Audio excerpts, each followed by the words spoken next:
Hello, everyone, and welcome back to the Undead Talk podcast. Today, we're going to be talking about The Walking Dead Season 2, Episodes 10 through 12, and my dad is here to join me. Hey, everybody. These were three, I thought, really good episodes, like peak Walking Dead. So much happened in them, and I'm looking forward to discussing them with you. Absolutely. There was so much build up towards these episodes, so I'm excited to jump in and talk about the undead talk. Yes, so let's start with Season 2, Episode 10, titled 18 Miles Out. We have Rick and Shane come into conflict over the fate of a prisoner. Andrea helps Herschel's youngest daughter face a crucial decision.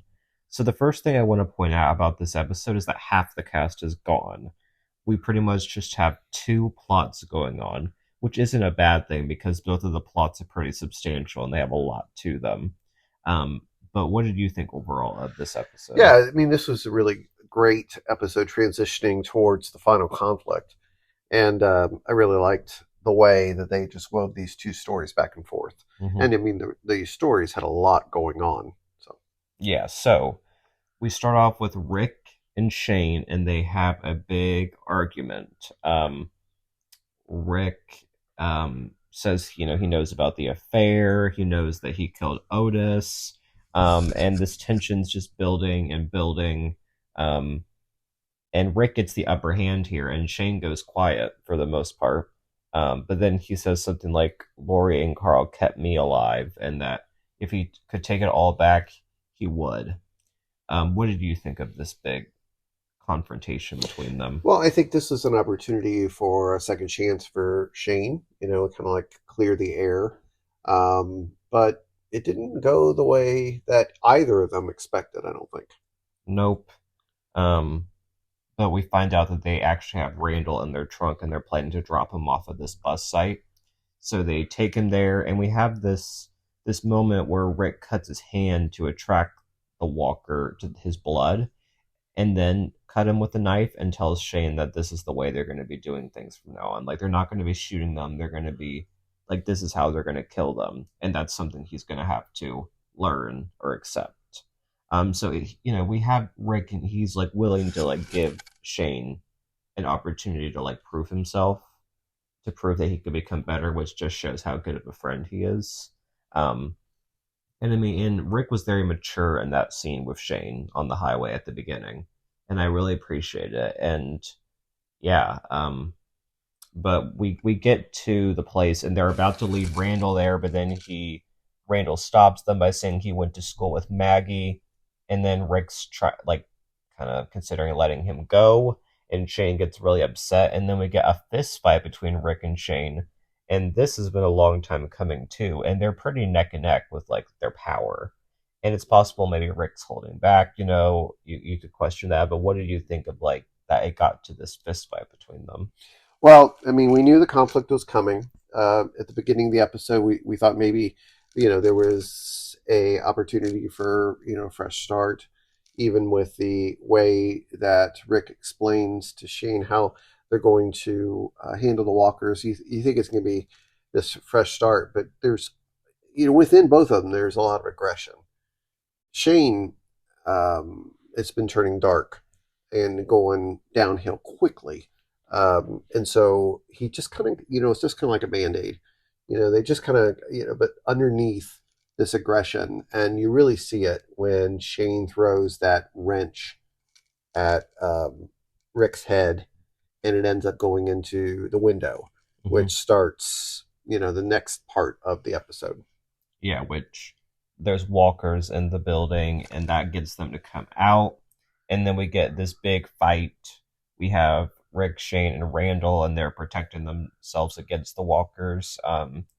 Randall is tied up at this point, but he is able to reach to try to get the knife that was on it, and he is able to defend himself. And then him and Rick go off while Shane is trapped in a bus, and you think for a brief second, oh, is Rick actually leaving Shane to die? And that's what I thought for a second too. But then we had Rick come back around and take Shane with him, and then the Randall conflict isn't resolved at the end of this episode. But we do have Rick like kind of laying it all out for Shane, like it's my wife, it's my son, it's my baby, and but it does give him like another chance, and that's kind of how things end with them. So, what do you think of like that resolution for this episode? Well, I thought it was very interesting, and I wish I had the opportunity to do some research, but the episode itself, I don't think it was linear, one thing after another, because they end up at this location at the end that they started at. Yeah. And so we kind of determined that this event that the episode started with was actually the conversation that took place afterwards. And so anyway, a little bit of confusion for me, but again, the writing is superb, and they know what they're doing when they're putting this together to create this opportunity for a fresh start. Um, So we also have this other subplot. We have back at the farm, we have Herschel's daughter Beth, and she's contemplating suicide. And she wants Maggie to do it with her, but Maggie calls her a coward and pretty much calls her selfish. And she's like, "How could you do this to our family?" And we have this big argument between them. And I don't know. Felt like they addressed the suicide issue. I thought pretty well, and how you can understand how Beth got to this point, but it's also realistic why Maggie would feel this way. What do you think of this conflict with Beth? Well, I think it has a big issue underneath against that the whole show has been dialoguing about, which is free will. The Each person has the opportunity to make their own choice. And Andrea, who is the one who leaves the door open and allows Beth to leave and have the opportunity to kill herself, is one that had freedom taken away from her when Dale took the gun away from her earlier in the show. And so what we end up seeing here is Andrea now, because she thinks that Beth should have the freedom to make that choice, is the one who allows that choice. And so, what do you do with that? Whose choice is it with a minor? And ultimately, Maggie feels responsible because that's her sister, and she is a minor. She shouldn't have that choice until she's of age to make that decision. So you see this tension between Andrea and Maggie, and yeah. Anyway, And Lori and Andrea have an argument too, where that's where Lori has to take the knife away from Beth. And then Andrea says like you shouldn't have taken the knife away, and um, like you took away that choice for her to make her own decision about the suicide. Just how, like you said, just how Dale took Andrea's gun away from her, and then we things kind of shift gears a bit, and there's more personal issues between them that is beyond this conflict, and that is that Lori wants Andrea to like pick up more and do laundry, and it's kind of that gender roles thing. But Andrea doesn't want to. She wants to do like the manly stuff, and she's upset that Lori would have just assumed that she would do the laundry. And Andrea's like, "I do more for this group than you do." And then we have she says something like, um, pretty much calls out Lori's affair with Shane, which was a pretty low blow. But what did you think of this big like fight between them? yeah, they're both wrong because they both have their opinions on who's doing what for to contribute to the group. Lori believes that the roles are, the men should do the protecting, and the women should do the support roles. Um, Andrea thinks that anybody should do whatever, but the most important role is the protecting, what the guys are doing. So they're both wrong in the sense. I mean, in reality in life, everybody should contribute the way that they're wired to contribute, how they're called to contribute. Not that one is more important than the other. They're all important, and everyone should do what they're called to do. And so Andrea feels that she should protect. Go for it. Do it and contribute. But that's not more important than doing laundry. It's all important. Mm-hmm. Anyway, I think this theme weaves in, and gender roles and hierarchy and all that stuff. Patriarchy is all woven into this. And I think there's an opportunity by the end to see that everyone has a part to play. Yeah. So we have Andrea, and she tells Beth that the pain doesn't go away. You just learn to live with it. or you just make room for it, something like that. And then she locks the bathroom door with Beth inside to let her make her own decision. And then we have Lori and Maggie, and they have to break into the bathroom. We find out that Beth cut her wrist, but um, obviously she did choose to live. And then we have Maggie telling Andrea to get out and never come into the house again, which that wasn't serious, obviously, considering Andrea's in the house next episode. But that's beside the point. And we have um, so that Maggie's really upset about that, and I was kind of thinking about Andrea and how this kind of ties into her relationship with Amy in a few different aspects. Number one, she felt that Amy didn't she didn't die on her own terms. She got attacked. So Andrea's belief is that you should have the right to your life and your death. Like it should be on your terms, which I think there's some truth to that. But you also have to look at it from Maggie's point of view, and that it's her sister. And if Amy was in the same position as Beth, I highly doubt that Andrea would be doing this. She would be just like Maggie and would be upset with Amy for doing this. So I think you have to look at it that way. And you could kind of see both sides between Andrea and Maggie as well. Like they're both right, they're both wrong. It's just a hard situation. But what did you think of kind of like those parallels? Yeah, I mean, I think you bring up some really good points. I mean, ultimately, for a minor, you're as a family member, you care about life and death, and you want to protect them and guide them. I mean, Dale's doing this for the entire group, and so we see these individual connections and how they're, important. And the question ultimately comes back to: does Beth, as I assume a minor, it does she have the right to make that sole decision, and everyone just has to live with it? Ultimately, she does make that decision and chooses to live. So, I Mm-hmm. mean, it turns out okay, but it could have went the other way.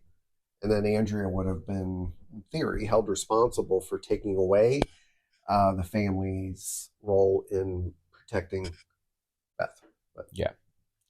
This was a good episode. I'm gonna give it a 9 out of 10. I think it was very solid, and you could debate that it wasn't as good because half the cast wasn't in it, but they had two plots and they gave them a lot of plot to them, and I appreciate that. So, what would you give the? yeah, I enjoyed this episode. I'd say 8.5 or 9. For sure.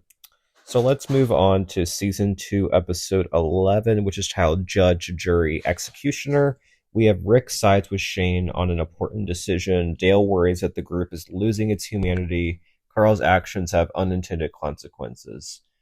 This was a good one as well. A lot happened in it, but I think a lot of it felt like setup for the very end, which isn't a bad thing. The difference was is that I I had no idea that that ending was coming. That was a surprise to me, but we'll talk about that at the end. But we start off with Daryl, and he is torturing Randall in the barn. And this was a pretty intense scene. And you said we should probably talk about torture and whether Daryl was right to do this to Randall or whether it was too extreme. So, what are your thoughts on that? Well, let's first talk about Daryl. Daryl is all the way through this show is an internal conflict between the way that he was raised and the way that he is needed within this group. Right, the way he was raised was incredibly violent, very abusive. At least that's the impression that we got.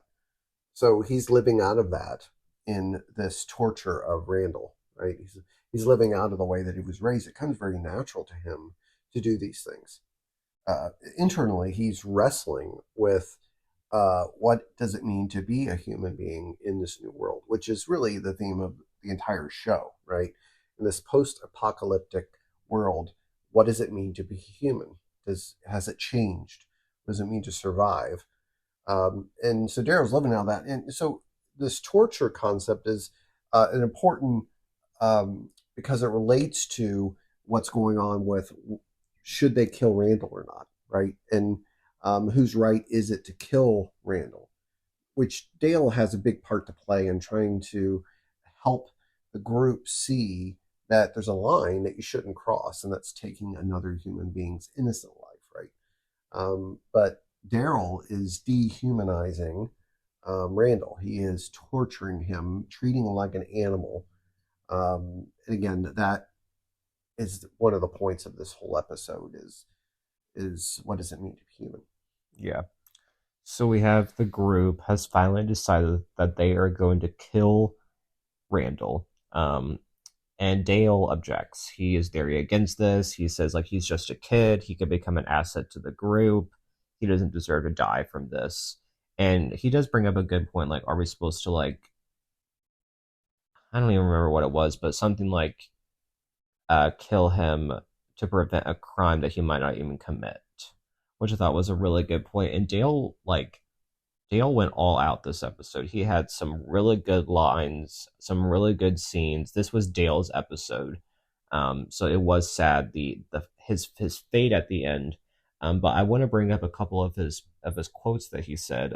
One was a scene with Andrea, and he says like a civilized society should like keep Randall alive. That's what they should do. And Andrea says, "Who says we're civilized anymore?" Which I thought was actually a good point. And that is one side to look at this whole scenario, and it's a valid side too. But then we have Dale coming back with saying the world that we knew was gone, but keeping our humanity, that's a choice, which I thought was a really powerful line. What do you think of that? Yeah, I mean that's the theme of the episode. Dale is the moral compass. He's helping them see that they can shift to become the very thing that they're fighting against, the walkers.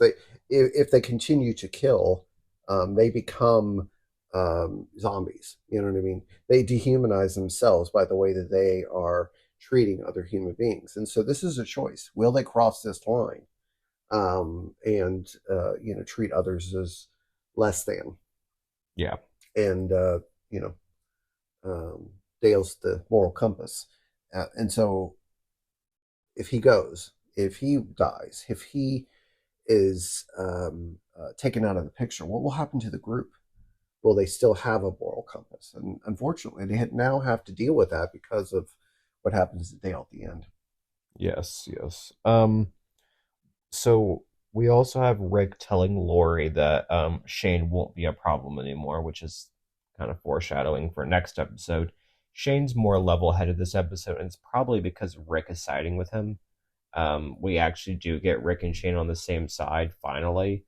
It doesn't last for very long, but we also have Carl, and Carl has a lot of plot in this episode. He does a lot to impact the story, but we kind of start off with him telling Carol that heaven's a lie, and if you believe that it's not, then you're an idiot.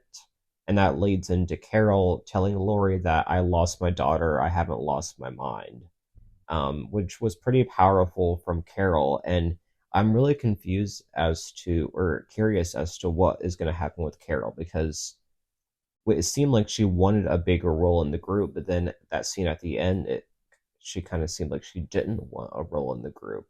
And she's a very interesting character and probably actually one of my favorite characters, just because she has a lot of layers to her, and I'm very curious. What did you think of like her standing up for herself here by saying that?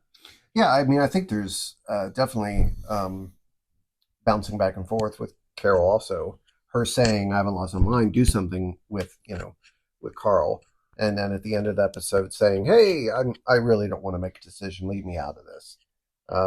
So again, it's an internal, she's trying to figure herself out. And I agree like you, I'm curious to see where she heads. And really all the characters are like this. They're bouncing back and forth between who they were and who they're becoming. The question is, who are they becoming? Mm-hmm.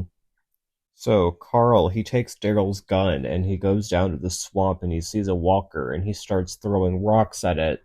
And then so the walker starts to come out of the mud and then Carl's about to shoot it, but then he gets too close to the walker and he runs off. And yeah, this was very interesting. And this season, ever since Carl got shot and ever since he was lied to by his dad, when his dad told him that Sophia was fine. I wonder whether he's gonna kind of shift a bit and go down a little bit more of a dark path. And this episode proved it to me that seems like the direction that they're going based on what happens in this episode and next episode. Um, and I'm one thing that the show has done is by both Carl and Sophia, they've given them pretty big like plot.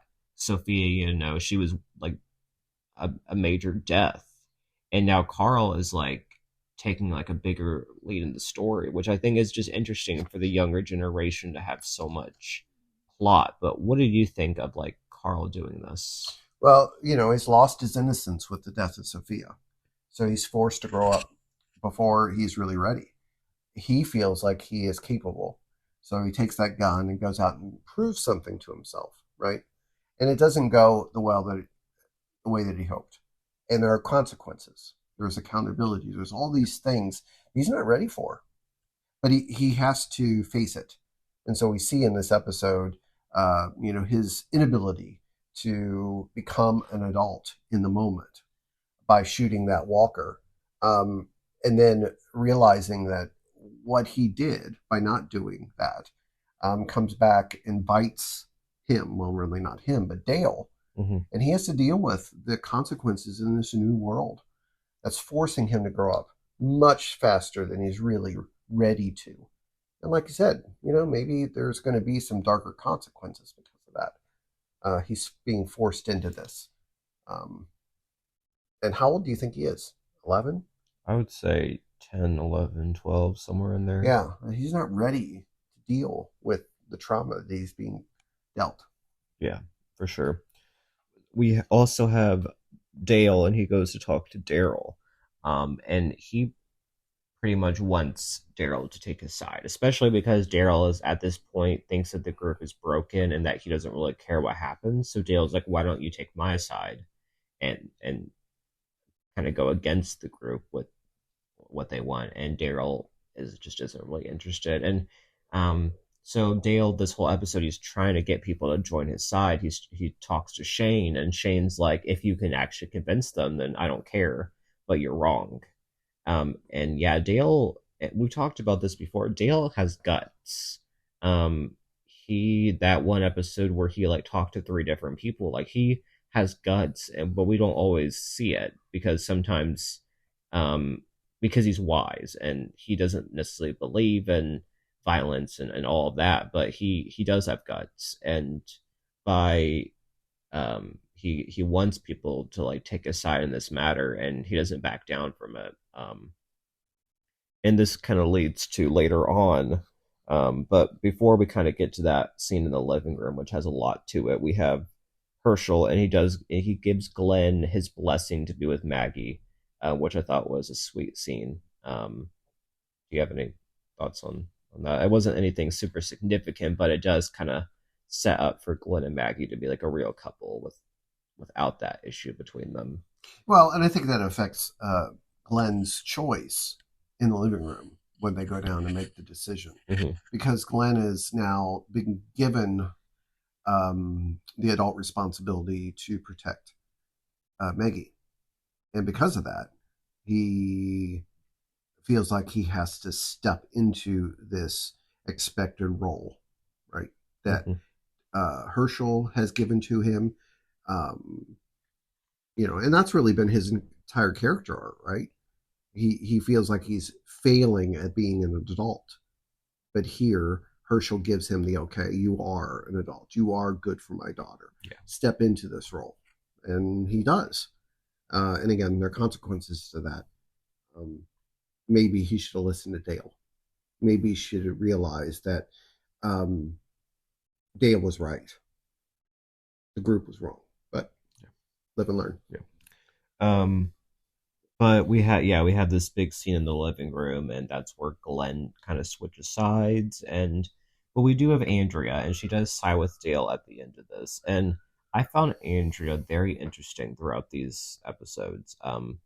Whether it was with with her fight with Lori, or the suicide thing, or here where she's like talks about how they should find another way, which kind of is interesting just because of how she's been siding with Shane this whole time, and now she obviously feels some kind of way about Dale, not like romantically, but she cares about him.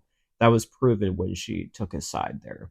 Um, and it's her struggle between the two worlds. She's not totally evil like Shane is, but she's obviously like still she's still like wrestling with that. Would you agree? Yeah, and she's bouncing back and forth like all the characters, and so there's a surprise here. I Mm-hmm. didn't expect Andrea to Nope. decide with Dale, Mm-hmm. but there's this these principles of seek first to understand, and so her ears are open, her postures is open, even though she seems to be making so many bad decisions. In this moment, she listens to the voice of wisdom, Mm-hmm. where the rest of the group does not.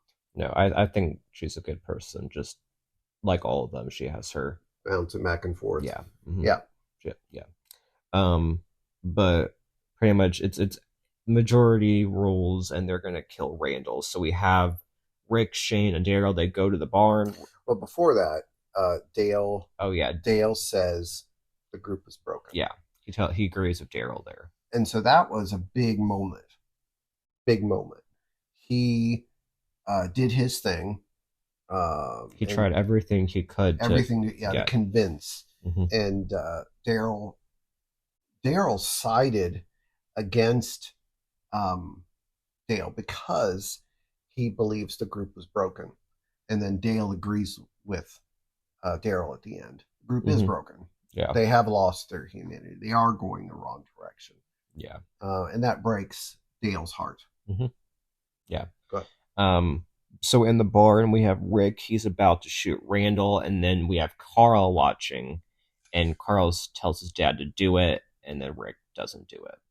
He can't do that in front of his son, which shows his humanity and him like thinking like if he does this, like what kind of a leader is he? What kind of a mentor is he to his son? What kind of a parent is he? Um, and yeah, what did you think of him deciding like not to do it and backing off when Carl was watching? Well, he knows it's wrong. Mm-hmm. It's like deep down, we know that it's wrong to kill another human being who's innocent. Mm-hmm. We understand self defense and all that kind of stuff because that emerged back in the bar, right? He had to defend the group. That's not what we're talking about here. We have somebody who is bound, cannot protect themselves, and Rick cannot do the thing that he knows inside that he shouldn't do, and his son provides that moral compass to in a way. I can't do this. I know it's wrong, so I'm not going to do it. Yeah. So the final scene, I was not expecting this. In fact, I thought that was going to be the end of the episode, was Rick deciding not to, or maybe like a cliffhanger. I don't know. But we have Dale, and he's walking alone, and we have a walker come up behind him and attacks him and rips him open, and we have the whole group come, and Carl realizes that's the walker he was about to shoot earlier on at the swamp, and then Rick is gonna shoot Dale, but then Daryl takes the gun from him and shoots him, and that's how it ends. And it was really sad. Again, I was not expecting Dale to die. I expected the death from the next episode to happen. I did not expect this one. I thought it was a really sad moment, and I think they dealt with it pretty well.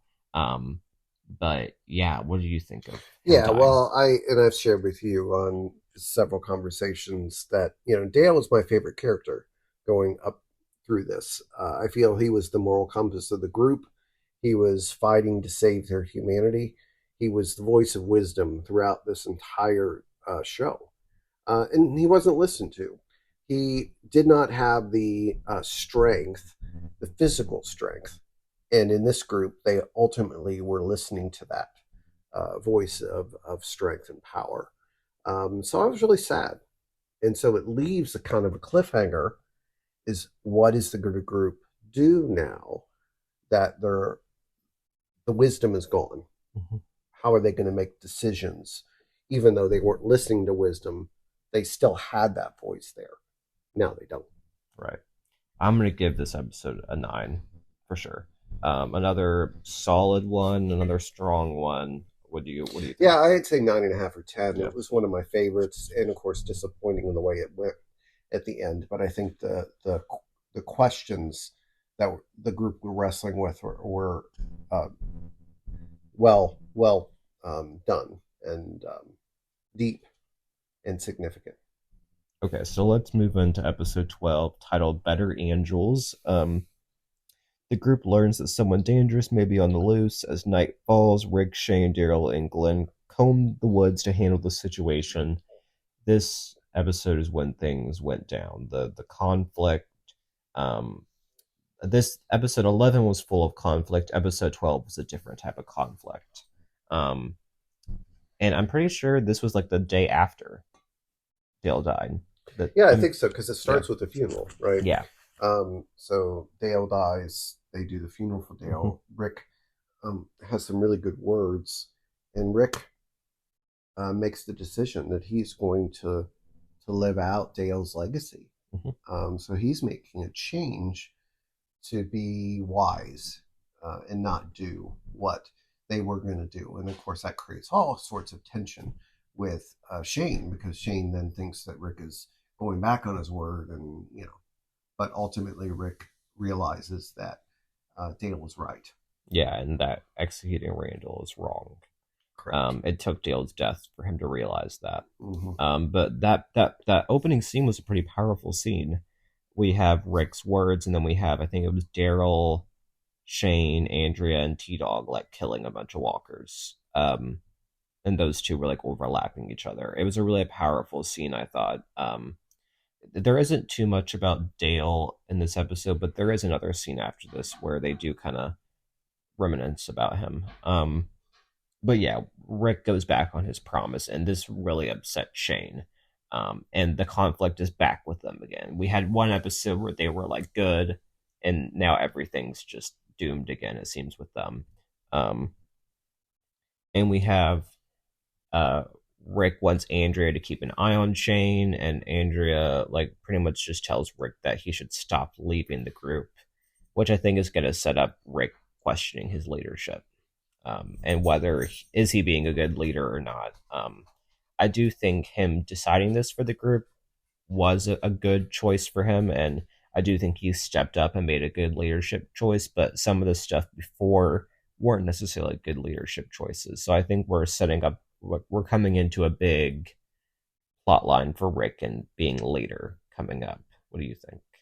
Yeah, and they're preparing for the future. The group is preparing the farm for the long stay. They're fortifying their positions and figuring out, what is it's going to, what has to happen for the farm to be a sustainable home. And as they're doing all of that, I mean, Rick stepping into this wise leader role, Shane is going to disrupt everything. And so Shane in this episode truly becomes a walker, truly becomes less than human, truly becomes the animal that was happening throughout this whole show. He was unraveling his humanity, and he truly becomes that monster at the end. So you have two people going opposite, Shane becoming this monster, and Rick becoming the wise leader that Dale was trying to get him to become. They go in opposite directions, and that's the split that happens in so many different ways visually. It's such a great episode. Yeah. Um, let's talk about the scene between Lori and Shane. We have Lori kind of thanking him for taking care of her and Carl through everything and apologizes for how she treated him. And I was very interested. I'm interested to talk to you about this and how Lori, like, why did she decide to like do this? Like, what motivated her to go and have this talk with Shane after everything that's happened? It was kind of confused me, honestly. I felt like if she didn't say this, maybe like things would have turned out differently. Yeah, what do you think of It's this scene? almost like she got Shane going in this direction. I mean, it was almost as if her words motivated Shane to strike out against Rick. And I was confused, and still to this day confused. But again, the writers are each of these characters are bouncing back and forth and back and forth. And Laurie, even uh, who was headed in a very wise decision making, kind of lets down her guard and pulls back towards Shane. Um, so, I mean, these characters are not going in straight lines. They're very jagged, back and forth, twisting in their arc, in their development, or they're unraveling, as in the case of Shane. But Laurie has a big part to play in a very negative way. Yeah. This also kind of got me thinking, is Lori, was this conversation with Lori a way to set up maybe a redemption arc for Shane? For a brief second, the way it was going, it kind of felt, is this what Lori just said going to make him turn over a new leaf? It, spoiler alert, it did not, because then we have Shane and he takes Randall with him and he kind of tricks him and says, like, I want to join your team. He doesn't feel like he belongs here. And then we immediately have Shane killing Randall, but I guess snapping his neck against a tree or something like that is what I got from that. And I was No, like, he just snapped his neck, and so Randall's dead, yeah, right? And then Shane beats his head against a tree, yeah, so that it looks like he's all beat up. hmm And but all of it is a manipulation of the entire group, and ultimately for Shane, he is going to try to take care of Rick so that he can be Laurie's man. hmm Because he got that hint from her. At least that's the way I took it. So it's this master manipulation scheme that backfires because yeah, Rick sees it all. Rick's wise enough to see that Randall was killed, um, and the Randall was killed, and Shane betrayed everybody. yeah. And Daryl knows it too. Daryl knows it too. Yeah. Yeah. But before we kind of get to the final stuff, we have Carl. He confesses to taking Daryl's gun, and him and Rick have a nice moment. I appreciate that where he gives the gun to Carl and says like take like you need to take care of yourself. And I feel like maybe that wasn't the best decision, especially because they probably should give Daryl's gun back to him.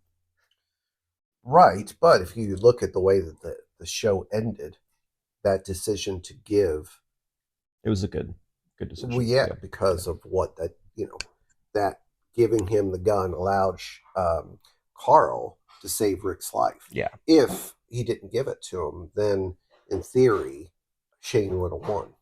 yeah, for sure. So Carl's the one who becomes a man in this episode hmm by defeating the enemy, not just the enemy, Shane, but the enemy within. So it Yeah, was really good. yeah. We have Glenn, and Andrea, and they have a nice moment. They're at the RV, and they kind of talk about Dale, and I thought it was a contrast from everything with Shane and Rick and Lori and Carl. It felt like it was almost like a different show, and I appreciated the scene. The two people who were arguably closest to Dale having just this grieving, and yeah, I like that scene. What did you? Yeah, I did too. And Glenn learning from Dale how to fix the RV, um, and then Glenn doing it, fixing the RV and getting it started was this moment of Dale is going to live on within the group hmm through Rick, through Glenn, through Andrea, as they've learned how to be wise, of how they've gained this wisdom that Dale showed them. And so there's hope. There's hope for the group. Yeah. So yeah, Shane comes back. His head's all bashed up. That's when Daryl sees right through him and understands what happened. But we have Rick and Shane going off. We have Daryl and Glenn going off, and then we see that Randall's now a walker. So Daryl and Glenn kill him, but he doesn't have a bite mark. Randall doesn't have a bite mark, so they realize that Shane killed him.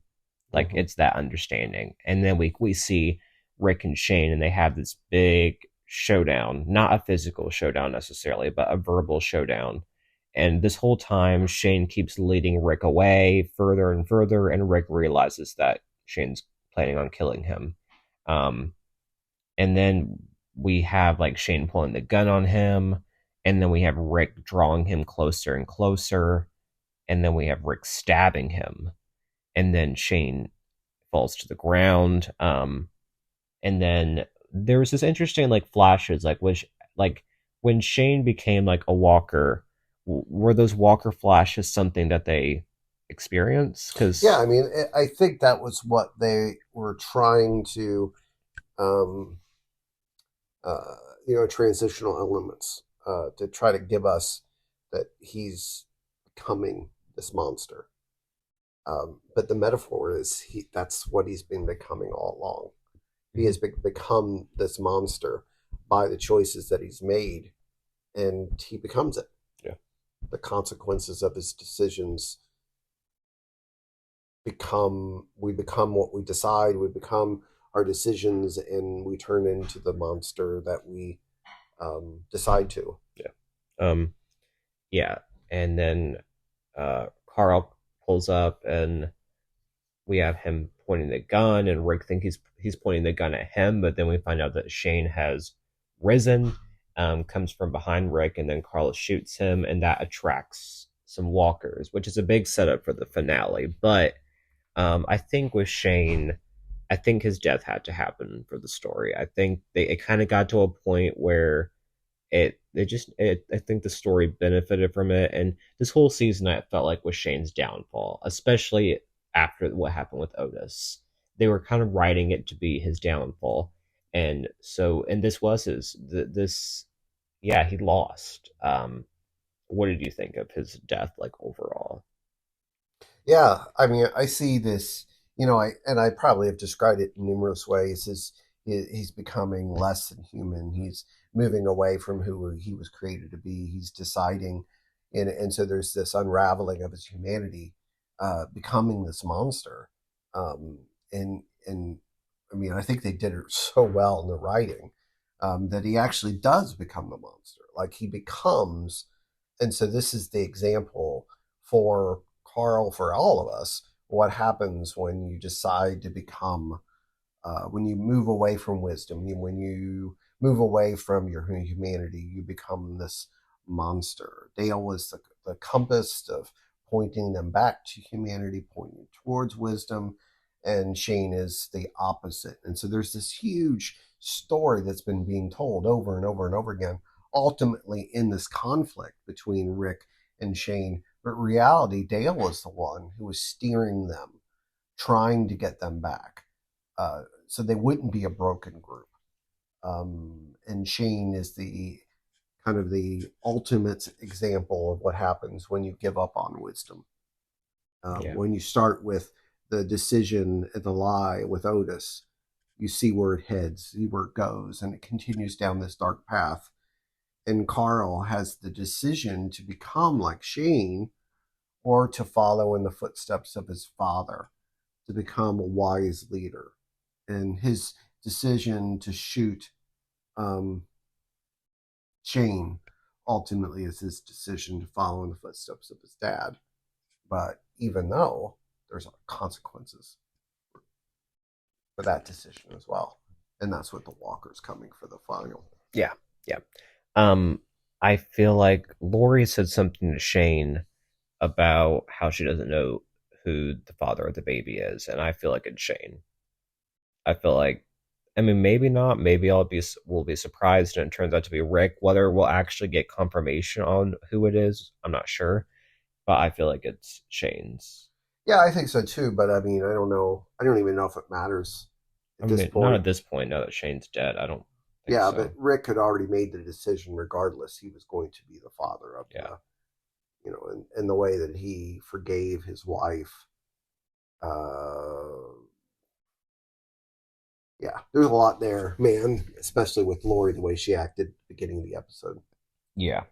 Um, but the question I had was, is everyone affected with this disease, the Walker disease? Because we had Randall and Shane both becoming walkers when they were not bit, which was interesting because that's the first time this has happened.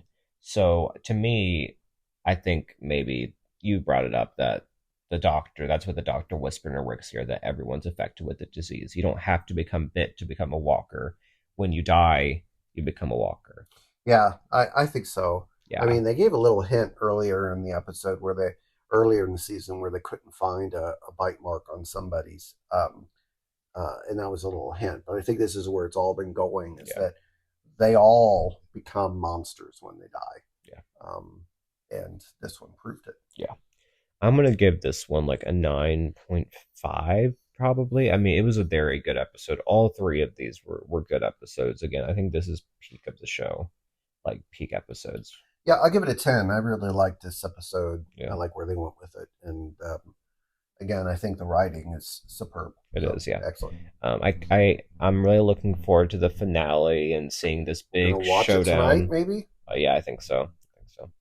I'm looking forward to the finale and seeing the showdown between humans versus walkers. Our first big showdown since when they were attacked at the campsite back in season one. So this is a long time coming, and I'm looking forward to it. Yeah, me too. It's So been good. our next episode's actually we're going to be talking about the finale as well as we're going to be talking about the comic book that Dad's currently reading and I've read and kind of some differences and between the show and the comics and stuff like that. And then also kind of talking a bit about like our favorite characters, which you've kind of already talked about, but like go maybe a little more into depth about that in season three, kind of what we're looking forward to.